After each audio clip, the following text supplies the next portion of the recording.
this video, I'm going to provide an overview of the folders in the project tree and discuss the different types of models you can build. The project tree is located on the left-hand side of the screen, and it is where the majority of Leapfrog's functionality resides.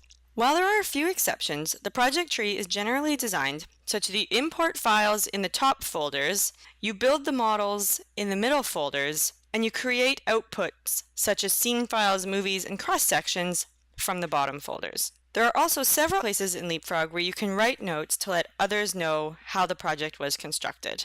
To import data into a folder, simply right-click the folder, Import. You will know there are items within a specific folder if there is a little black triangle beside that folder. By clicking that triangle, you can open up the folder to see the objects inside. Folders without the little black triangle are currently empty. You'll see that in the middle of the project tree, we can build geological models, interpolants or numerical models, combined models, and block models. Leapfrog uses implicit 3D modeling to build surfaces and volumes from your input data. Implicit modeling means that the 3D models are built in a single pass using a volumetric modeling algorithm, essentially eliminating the need for sectional digitization. Leapfrog uses the fast radial basis function, which is a fundamental advance in scattered data visualization and modeling. Models are typically initially built directly from drill hole data. These quickly generated drill hole-based surfaces and models can then be manually edited to achieve any shape you'd like, using interpreted points, curves, structural measurements, GIS data, etc. Due to its implicit nature, 3D models built in Leapfrog can then be dynamically updated or recomputed to honor new drilling, saving the modeler valuable time. More information about implicit modeling and the fast radial basis function can be found online. If you'd like to learn more, here are a couple of good places to start. First, there is the implicit modeling website, or you can visit our blog for more information on a variety of Leapfrog topics. Now that we have a basic understanding of how Leapfrog builds surfaces within models, let's take a look at the different modeling options, starting with geological models. Geological models are used to model categorical data or non-numeric data such as lithology, weathering, alteration, etc. In geological models, you create surfaces, as seen in surface chronology, and then cut them against each other in a geologically meaningful way to produce an airtight interlocking model. As we can see in this model, we have a series of surfaces built from our drill hole data, and then these surfaces are cut to one another following the chronology we have set up here to produce a series of output volumes.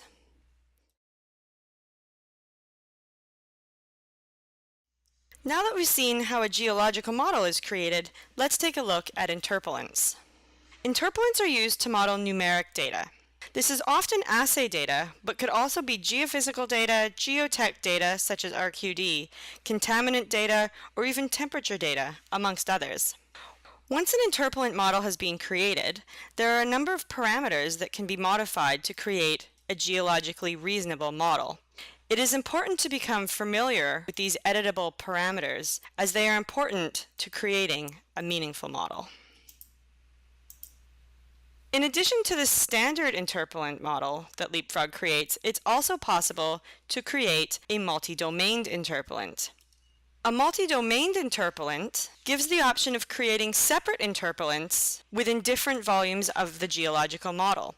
In this case, I've created an overall multi-domained interpolant, and I've separated out an individual interpolant for my basement rocks, for my early diorite, and my intermineral diorite.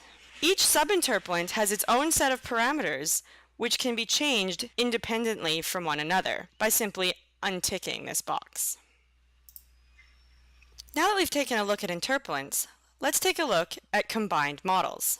The Combined Models folder allows you to combine models together to create a model comprising overlapping volumes.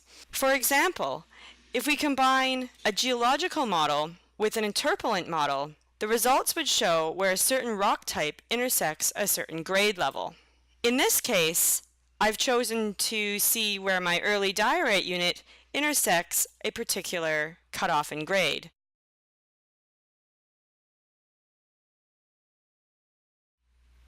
In Leapfrog, there are several features which can be used to help follow the process that has been taken to create models within the project, and this allows Leapfrog projects to be easily audited. First, any object which has been created by using another object in the project is linked to the object it depends on. For example, my topography surface was created from this mesh, which hyperlinks down to the mesh in the meshes folder, and in turn, this mesh was created from these points.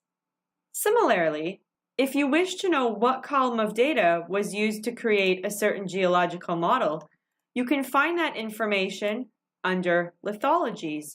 In this case, the split dike column of data was used to generate that geological model. The same goes for checking what column of data was used to build an interpolant. In this case, we can see it used this gold column of data. Anytime you see a little black triangle beside an object, you can see the information that has gone into making up that particular object. Second, you can right-click on any of the objects to create comments about that particular model or object in the project tree. Other users can then look at these comments to check what the original geologist noted for that particular model.